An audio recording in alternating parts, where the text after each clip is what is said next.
تیرے عمل کا دار و مدار تیری نیت پر ہے، تیرے ارادے پر ہے۔ بنیاد تمہاری نیت ہے۔ بنیاد یہ ہے کہ تمہارا اندر سے اس کام کے لیے ذوق کیا ہے، شوق کیا ہے۔ اگر وہ بنیاد مضبوط ہے تو پھر عمل کی جو آپ چھت ڈالیں گے وہ ساری چھت بھی مضبوط ہے۔ لیکن اگر ارادے کچے ہیں، کمزور ہیں، سازشیں ہیں، رنجشیں ہیں، اندر معاملات گڑبڑ ہیں، تو پھر کبھی دیواریں مضبوط ہو سکتی۔ نیتیں اچھی کریں۔ بڑی سادی مثال، بڑی صاف ستھری، مولا کائنات شیر خدا حضرت علی المرتضیٰ کرم اللہ تعالی وجہ الکریم نا، آپ ایک جگہ جنگ لڑنے کے لیے گئے، جہاد ہو رہا ہے۔ عرب کے جو لوگ ہوتے تھے وہ دشمن کو سزا بڑی سخت دیتے تھے۔ بعض لوگ مطالبہ بھی کرتے ہیں نا سخت سزا کا۔ تمہارا سرائکی کا ایک شاعر ہے، وہ کہا کرتا ہے، جے تنگ ہے ساڑی زندگی تو تے دے سخت سزا تیری جان چھٹے، ساکو مار نہ شاکر کستاں وچ یک لخت مکا تیری جان چھوٹے۔ عرب کے لوگ نا سخت سزا دیتے تھے، سخت۔ وہ اذیت دیتے، کبھی انگلی کاٹ دیتے، کبھی ہاتھ کاٹ دیتے۔ مختار سقفی نے جب امام علی مقام رضی اللہ تعالیٰ عنہ کے قاتلوں کو قتل کیا تو زیادہ تر کی گردنیں نہیں کاٹی تھی، بلکہ اس نے ہاتھ پیر کاٹ کے لوگوں کو جنگلوں میں پھینک دیا تھا۔ تڑپ تڑپ کے لوگ مر گئے۔ اسلام اس اذیت کا قائل ہے۔ اہل عرب اذیت دیتے تھے، بلکہ دشمن جب نڈھال ہو کے گر جاتا تھا نا تو اس پر گھوڑے دوڑا دیتے تھے، گھوڑے دوڑ جاتے تھے اس پر، لاشیں مسک کر دیتے تھے، ناک کان آنکھیں نکال ڈالتے تھے، ٹکڑے کرتے تھے وجود کے، اذیت دیتے تھے۔ تو جب کوئی آدمی کسی کے نرغے میں آ جاتا تھا نا، قابو میں آتا تھا، تو اس کی خواہش ہوتی تھی کہ میں مارنے والے کو غصہ دلاؤں تاکہ مجھے جلدی مار دے، اذیت نہ دے، تکلیف نہ دے، مجھے جلدی مار ڈالے، جلدی قتل کر ڈالے۔ یہ ان کا مزاج ہوتا تھا، رویہ ہوتا تھا۔ حضرت مولا علی شیر خدا کرم اللہ تعالی وجہ الکریم دشمن پر غالب آ گئے۔ جب غالب ہوئے تو اس نے معاذ اللہ حضرت علی پر تھوک دیا۔ کافر تھا، اس کا ارادہ یہ تھا کہ میں حضرت علی کو غصہ دلاتا ہوں تاکہ یہ مجھے جلدی مار دے، لیکن اسے نہیں پتا تھا یہ علی ہے۔ اسے نہیں خبر تھی کہ یہ جو خمیر ہے نا، ان کی تربیت مدینے والے محبوب نے فرمائی ہے۔ یہاں جو چمک دمک ہے اس کا رنگ ساری دنیا سے نرالا ہے، انوکھا ہے، شاندار ہے، وزادار ہے، کمال ہے۔ کہا حضرت علی پر معاذ اللہ میں یہ کام کرتا ہوں تاکہ وہ جلدی قتل کر دیں گے، لیکن جب اس نے مولا علی کی طرف یہ نازیبا حرکت کی تو حضرت علی نہ تلوار چھوڑ کے پیچھے ہٹ گئے۔ توجہ کرنا، رزلٹ دیکھنا، مولا علی پیچھے ہٹ گئے اور فرمانے لگے جا تو آزاد ہے۔ وہ کہنے لگا میں آزاد ہوں، کس طرح، کیسے؟ تو حضرت علی فرمانے لگے میرا تیرا ذاتی جھگڑا تو کوئی نہیں نا، نہ تو نے میری زمین پہ قبضہ کیا، نہ میرا مال لوٹا، نہ میری عزت پر ہاتھ ڈالا۔ میرا تیرا جھگڑا اللہ کی رضا کے لیے، خالص اس لیے کہ تو اللہ کی نافرمانی کر رہا، خالصتاً اس لیے تیرا اور میرا یہ جھگڑا ہے۔ باقی جہاں تک تعلق اس بات کا ہے کہ اب تو نے میری ذات شامل کر دی، اب تو نے مجھے تکلیف دے دی، اب تو نے مجھے اذیت میں مبتلا کر دیا، تو حضرت مولا علی شیر خدا فرمانے لگے اب ذات آ گئی ہے میری بیچ میں، اب میری ذات بیچ میں آ گئی ہے۔ اب اگر میں تجھے قتل کروں گا تو لگے گا میں نے اپنے ذاتی غصے میں قتل کیا ہے، لہٰذا اب معاملہ یہ ہے کہ میں تجھے آزاد کرتا ہوں، اب تو چھٹی کر سکتا ہے، جا سکتا ہے، دوبارہ کبھی میرے ہاتھ آئے گی تو دیکھی جائے گی۔ مولا کائنات نے اسے چھوڑ دیا، لیکن وہ حضرت علی کا غلام بن گیا۔ وہ غلام بن گیا، کہنے لگا علی اب سمجھ آئی ہے کہ دین کتنا شاندار ہے، دین کتنا اعلیٰ ہے، دین کی قدریں کتنی پاکیزہ اور کتنی حسین ہیں، اور کتنا منور ہے محبوب کریم کا دین، آپ مجھے کلمہ ہی پڑھا دیں۔ گویا جو بندہ تلوار سے فتح نہ ہو سکا وہ مولا علی کے خلوص سے فتح ہو گیا۔ حضرت علی کے خلوص سے، للہیت سے، اللہ کے ساتھ جو ان کا رشتہ تھا، اس رشتے کی برکت سے وہ آدمی فتح ہو گیا۔ میرے بھائی، ہمارے معاملات کے اندر للہیت ختم ہوتی جا رہی ہے، خلوص نہیں رہا۔ کرامتیں ہیں، کہانیاں ہیں، داستانیں ہیں، الزامات ہیں، جھوٹ ہے، فریب ہے، فراڈ ہے، بڑا کچھ ہے۔ اگر نہیں ہے تو خلوص نہیں ہے، اگر نہیں ہے تو ہمارا اللہ اور اس کے رسول کے ساتھ رضا والا معاملہ نہیں ہے۔ کسی چیز کو اس کی حقیقت کی بجائے ہم تصورات کی دنیا میں جا کے، خیالات، توہمات اور افواہوں کی دنیا میں جا کے اس کو قبول کرتے ہیں۔ یاد رکھو، جن لوگوں کی زندگیاں اللہ کی رضا کے لیے تھیں وہ لوگ بڑے اچھے تھے، بڑے خوش بخت تھے، بڑے خوش نصیب تھے۔ انہیں بدر کے میدان میں گردنیں کٹانے میں بھی بڑا ہی مزہ آیا تھا۔ انہیں آپ دیکھیں نا، احد کے میدان میں جانے دینے میں بھی انہیں بڑا مزہ آیا۔ جب آدمی میں خلوص ہوتا ہے تو اس کے لیے جان قربان کرنا بھی آسان ہو جاتا ہے، لیکن جب خلوص نہیں ہوتا پھر گفتگو ہوتی ہے، پھر باتیں ہوتی ہیں، پھر داستانیں ہوتی ہیں، پھر کہانیاں ہوتی ہیں، پھر لب و لہجہ ہوتا ہے، پھر منصوبہ سازی ہوتی ہے، پھر ہیلے بہانے، پھر سغرے کبرے جوڑ کے لوگ کہانیاں اور داستانیں بناتے ہیں۔ خلوص اور للہیت کے ساتھ اللہ کی بارگاہ میں جھکیں، عبادتوں کا، ریاضتوں کا، تلاوتوں کا جتنا اللہ ہمیں موقع دیتا ہے اس میں خلوص شامل کرنے کی کوشش کریں، للہیت شامل کرنے کی کوشش کریں، اللہ کی رضا شامل کرنے کی کوشش کریں۔ میرے نبی رحمت صلی اللہ تعالیٰ علیہ وسلم نا حضرت معاذ ابن جبل کو جب یمن کے لیے روانہ کرنے لگے تو رسول پاک علیہ السلام نے بڑی نصیحتیں فرمائیں۔ ان نصیحتوں میں درد بڑا تھا۔ کیوں؟ اس لیے کہ حضور نے انہیں بتلایا تھا کہ جب تم واپس آؤ گے تو میری تمہاری ملاقات نہیں ہوگی، تم میری قبر سے گزرو گے۔ اکھاں جدوں میٹیاں زمانہ مینوں روے گا، اپنا تے اپنا بیگانہ مینوں روے گا۔ جدوں نہ میں دسیا میں خاراں نوں میں خانے وچ، جام ٹوٹ جان گے تے میں خانہ مینوں روے گا۔ کئی لک لک رون گے تے کئی بک بک رون گے، گلیاں دا ایانا تے سیانا مینوں روے گا۔ اور کیا خوبصورت بات انہوں نے کہی تھی، مجھے بڑی پسند ہے۔ کہنے لگے بے قدراں کچھ قدر نہ جاتی، او کیتی خوب تسلی ہو، اے دنیا دار پجاری زر دے کتیاں دے گل ٹلی ہو، بک بک روسن اکھیاں تکیو ویک حویلی کلی ہو، تے کوچ نصیر اساں جدوں کیتی پھر پہ جانی تھر تھلی ہو۔ کوچ نصیر اساں جدوں کیتی پھر پہ جانی، پھر کمال ہو جائے گی۔ بعد مرن دے مکھڑا میرا ہو جاوے جے تازہ، پھر سمجھ لینا محبوب میرے نے آن پڑے ہے جنازہ۔ حضرت معاذ ابن جبل رضی اللہ تعالیٰ عنہ سے حضور نے فرمایا، معاذ جب تم واپس گزرو گے نا تو میری قبر کے پاس سے گزرو گے، ملاقات نہیں ہوگی۔ تو وہ جو نصیحتیں تھی نا اس موقع پر، جب آپ گویا کسی سے آخری ملاقات کر رہے ہوتے، ان نصیحتوں کے اندر جو حسن ہوتا ہے، کمال ہوتا ہے، وہ تو جاتے جاتے کی بات، لے سجنا اساں توڑ نہیں پائی تو جان ہی دتی راہ تیرے، وہ جو جاتے جاتے کی گفتگو ہوتی ہے، وہ جو انداز ہوتا ہے بڑا کمال ہوتا ہے۔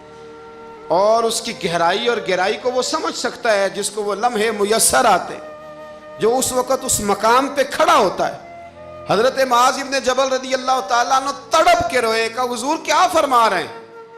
حضور کوئی خاص نصیحت تو نبی پاک نے بڑا کچھ فرمایا۔ ایک جملہ حضور نے یہ کہا، معاذ عمل جتنا بھی کرنا خلوص کے ساتھ کرنا۔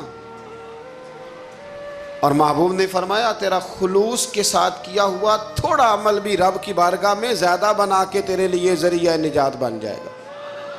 جتنا بھی کرنا خلوص کے ساتھ کرنا، بولیے خلوص کے ساتھ کرنا، للہیت کے ساتھ کرنا، اس کے اندر کوئی کمزوری نہ آنے پائے، للہیت کے ساتھ، خلوص کے ساتھ، رواداری کے ساتھ، پیار کے ساتھ کرنا۔ میرے بھائیوں، یہ سمجھنے کا مقام ہوتا ہے کہ جب ہم اللہ اور اس کے رسول صلی اللہ علیہ وسلم کی رضا کے لیے کوئی عمل کرتے ہیں تو اس کا بھی ہمارے دل کو پتہ ہوتا ہے، اور جب اندر ریاکاریاں ہوتی ہیں تو ہمارے دل کو اس کا بھی پتہ ہوتا ہے۔ ہمیں دونوں باتوں کی خبر اب ہمیں خود سوچنا ہے، ہمیں خود فکر کرنی ہے، غور کرنا ہے کہ ہمارا انداز۔ ایک بزرگ تھے امام غزالی نے لکھا ہے، انہوں نے 7 سال پورے 5 نمازیں جماعت کے ساتھ پڑھی اور پہلی صف میں تکبیر اولیٰ کے ساتھ پڑھی۔ 7 دن نہیں پوری پڑھی جاتی 5 نمازیں پہلی صف میں پہلی تکبیر کے ساتھ۔ سات پہلی صف میں تکبیر اولا کہتے ہیں امام نے اللہ اکبر کہا پہلی تکبیر میں تو ہم نے بھی ساتھ ہی اللہ. پہلی صف میں 7 سال تک 5 نمازیں تکبیر اولا سے بہت بڑا کارنامہ ہے، بہت بڑی بات ہے. مطلب بندہ یہاں سے اٹھ کے آتے وضو کرتے، کوئی معاملہ آ گیا، کوئی مطلب اس کو حاجت ہو گئی استنجا وضو کی تو وہ ٹائم نکل جاتا ہے. کئی دفعہ ایسے ہوتا ہے.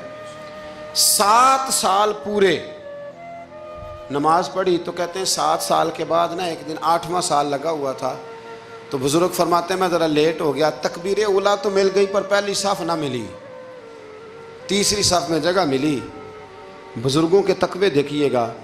فرماتے ہیں تیسری صف میں میں نے نماز پڑھی تو میرے دل کے اندر خیال آیا یار لوگ کیا سوچیں گے کہ اتنا اچھا اس کا ریکارڈ تھا، پہلی صف میں یہ نماز پڑھتا تھا تو آج تیسری صف میں لوگ کیا سوچیں گے. فرماتے ہیں جب یہ لفظ زبان پہ آیا تو میرا ضمیر بول پڑا،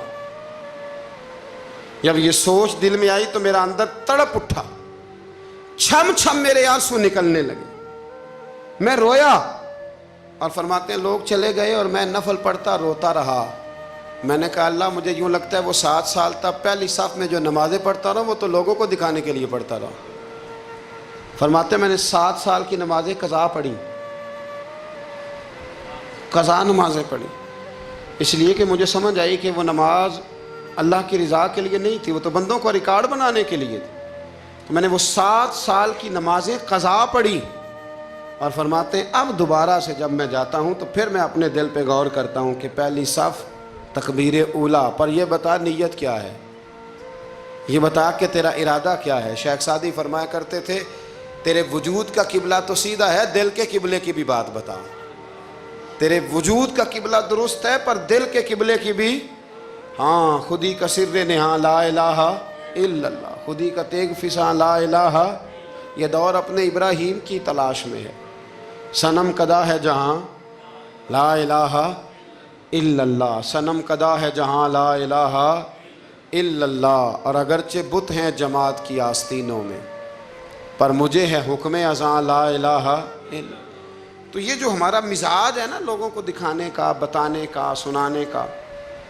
شیخ ابو العباس مرسی فرماتے کہ مجھے کئی دفعہ محبوب کریم علیہ السلام کا دیدار نصیب ہوا.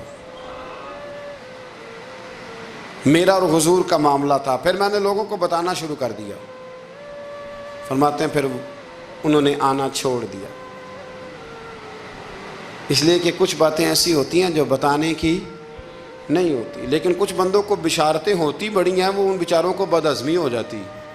وہ بتائیں نا جب تک 20 لوگوں کو تب تک ان کی وہ بد ہضمی ختم.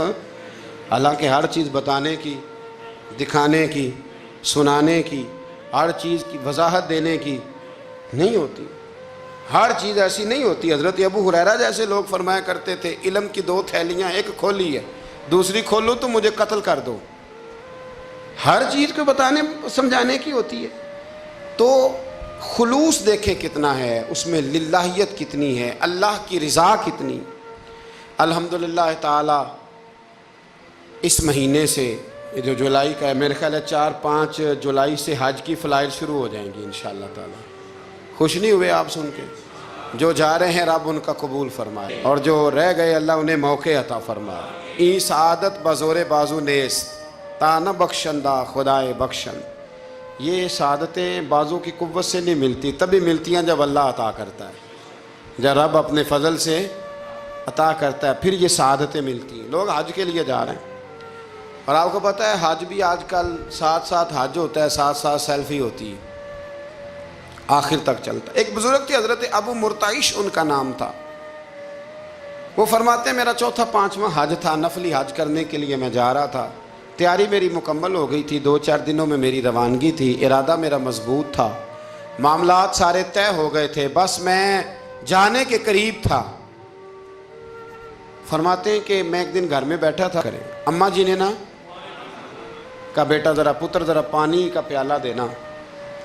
تو فرماتے میرے دل میں خیال آیا کہ ایک تو میں عالم ہوں، صوفی ہوں، درویش ہوں، مولوی ہوں، اور دوسرا یہ کہ میری کل پرسوں تیاری بھی ہے، تو پانی تو چھوٹا بھائی بھی دے سکتا ہے، یہ کام کو بچہ بھی کر لے گا. میں نے چھوٹے کو اشارہ کیا ذرا پانی دینا، وہ گیا اور مٹکے سے پانی بھر کے اماں کو دے دیا۔ کہتے ہیں جب اس نے اماں کو پانی دیا نا تو میرے اندر پھر مد و جزر شروع ہوا، پھر میری ضمیر کی آوازیں اٹھنے لگیں، پھر اندر سے بلندی ہونے لگی، پھر آوازیں آئیں، اور پھر میں نے اعلان کیا۔ میں نے کہا اوہو یہ کیا ہوا؟ سینکڑوں اور ہزاروں میل حج کرنے کے لیے جانا میرے لیے آسان ہے، اور یہ 2 قدم اماں کو پانی دینا میرے لیے مشکل ہے؟ یہ کیا بات ہوئی؟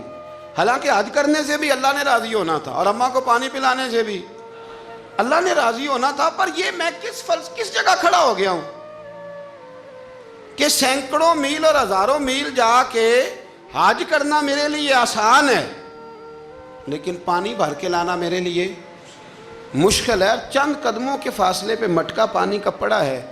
فرماتے ہیں بس اسی وقت پھر مجھے سمجھ آئی کہ وہ حج میں لوگوں نے ذرا حاجی حاجی کہنا ہے نا، حج میں لگا شور اٹھے گا نا کہ چھٹا حج کر کے آیا ہے، حج میں ذرا آوازیں اٹھیں گی نا ماشاءاللہ کیا بات ہے، پھول ڈلیں گے اور پتیاں گریں گی اور نام ہوگا، لیکن اماں کو پانی دینے سے کسی نے اعلان تو نہیں نہ کرنا، شاباش تو نہیں نہ دینی، کسی بندے نے آواز تو نہیں نہ اٹھانی۔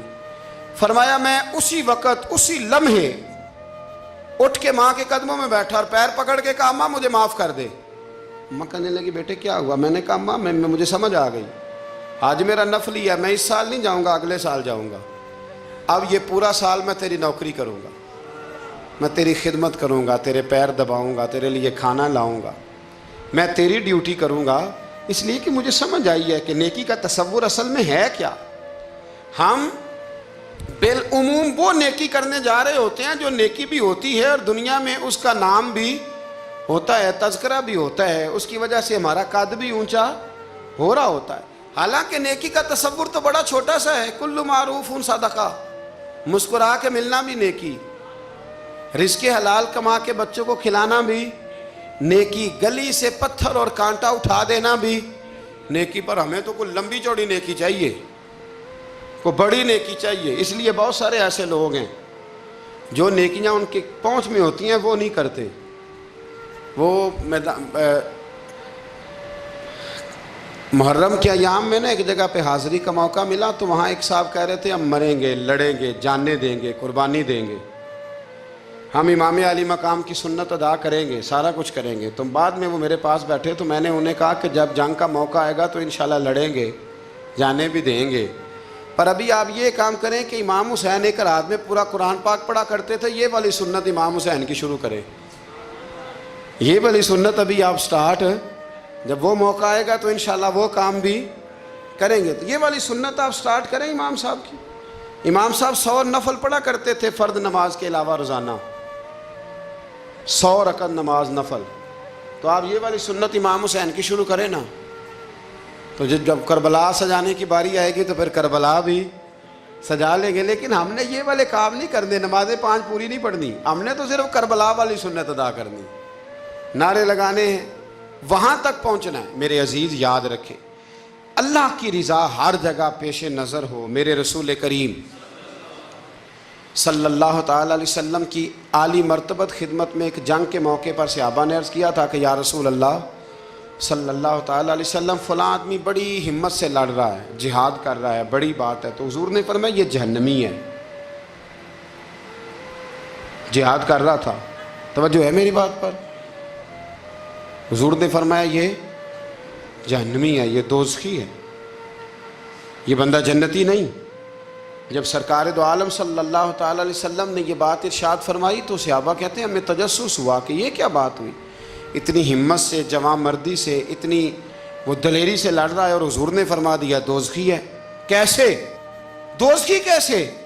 تو ایک صحابی کہنے لگے میں اس کا پیچھا کرنے لگا، جب پیچھا کرنے لگا تو اس پر نا کچھ زخم کاری لگ گئے تھے، زخم گہرے تھے، وہ زخموں کو برداشت نہ کر سکا اور ایک مقام ایسا آیا کہ اس نے خود اپنے پیٹ میں خنجر لگا کے، پیوست کر کے، خنجر مار کے یا تلوار مار کے یا نیزہ مار کے اس نے خودکشی کر لی، زخموں کی تاب نہ لا سکا۔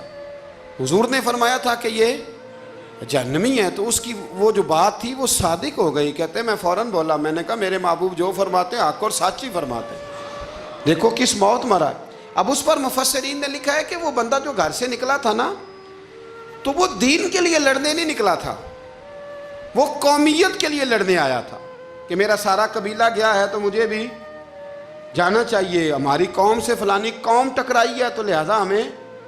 اس کی نیت میں، ارادے میں دین، للہیت اور خلوص شامل ہے. اس کی دلیل وہ حدیث ہے جس میں حضور نے فرمایا کہ عالم بھی، سخی بھی اور شہید بھی اس وجہ سے جہنم میں جائیں گے معاذ اللہ کہ ان کی خدمات کی وجہ اللہ کی رضا نہیں تھی، خدمات کی وجہ ذاتی شہرت تھی، بہادری کے دعوے تھے. سخاوت کا سبب یہ تھا کہ لوگ انہیں سخی کہیں. خلوص والا جو عمل ہوتا ہے نا، خلوص والا، وہ تو بڑا تھوڑا بھی ہو تو قبول ہوتا ہے. اس میں بڑی، دیکھیں نا، اللہ کی بارگاہ میں مقدار نہیں دیکھی جاتی، معیار دیکھا جاتا ہے. مقدار نہیں دیکھی جاتی، معیار دیکھا جاتا ہے. نبی کریم علیہ السلام نے ایک جنگ کے موقع پہ اعلان کیا کہ ہر بندہ چندے میں حصہ دے، قحط کا زمانہ ہے، بہت زیادہ مال کی ضرورت ہے، ہر آدمی آئے، حصہ ڈالے، آگے بڑھے. جب سرور دو عالم صلی اللہ تعالیٰ علیہ وسلم نے یہ اعلان فرمایا، حضور نے حکم دیا، تو بڑا بڑا مال دیا. حضرت عثمان غنی نے کئی سو اونٹ دیے مال کے بھر کے، حضرت صدیق اکبر نے بھی بڑا دیا، فاروق اعظم نے بھی آدھا مال دیا، حضرت عبد الرحمن ابن عوف جیسے لوگوں نے ہزاروں اور لاکھوں دینار دیے. ایک غریب صحابی تھے، وہ فرماتے میں نے زور سے عصر تک یہودی کے باغ میں مزدوری کی، چند کلو کھجوریں ملی تو لا کے میں نے حضور کی بارگاہ میں نذرانہ پیش کیا. فرماتے ہیں میرے دل میں خیال تھا کہ وہ میری اٹی کیا کرے گی، میرا ایک قطرہ کیا کرے گا، جہاں لوگوں نے لاکھوں دیے، ہزاروں دیے، تو کیا بنے گا. لیکن فرماتے ہیں قربان جاؤں، وہ ڈھیر لگا تھا مسجد نبی میں مال کا، میرے نبی نے نا وہ مال اٹھا کے جو میں نے دیا تھا اس کے اوپر بکھیر دیا. اور حضور فرمانے لگے سن بھائی، جتنا ان سب کو اجر ملے گا اتنا اللہ تجھے اکیلے کو عطا فرمائے گا، اتنا تجھے اکیلے کو ملے گا. پیچھے دلیل ہے، میرے نبی پاک علیہ الصلوۃ والسلام کے فرمان کے پیچھے دلیل ہے کہ اس میں خلوص بڑا تھا، اس بندے میں للہیت بڑی تھی، اس میں ذوق تھا، شوق تھا، ہمت تھی، اس نے محنت کی تھی. تو خلوص والا تھوڑا عمل بھی زیادہ ہو گیا. چھوڑیں ریاکاریاں، چھوڑیں تصنع. کوئی بھی کام کریں تو پہلے دل سے فتویٰ پوچھیں، پہلے اپنے آپ سے پوچھیں کہ یہ جو کام میں کر رہا ہوں، جس طرف میں جا رہا ہوں، یہ بات درست ہے کہ نہیں. پھر جب آپ سمجھ لیں کہ بات درست ہے، پھر اس پر اور محنت کریں اور خلوص کا مظاہرہ کریں. اب جب نماز کی نیت کے لیے کھڑے ہوں تو پھر ایک دفعہ نیت، یہ جو نیت ہوتی ہے نا نماز کی، اس کا مقصد بھی یہ ہوتا ہے کہ ذرا نا جسم کا قبلہ بھی ٹھیک کر لو، ارادے کا قبلہ بھی ٹھیک کر لو، ذرا نا درست کر لو اپنے آپ کو. نیت المومن خیر من عملہ، مومن کی نیت اس کے عمل سے بھی بہتر ہوتی ہے. دعا کرتا ہوں اللہ کی بارگاہ میں اللہ ہمیں اپنی اور اپنے محبوب کی رضا نصیب فرمائے. آخر دعوانا الحمدللہ.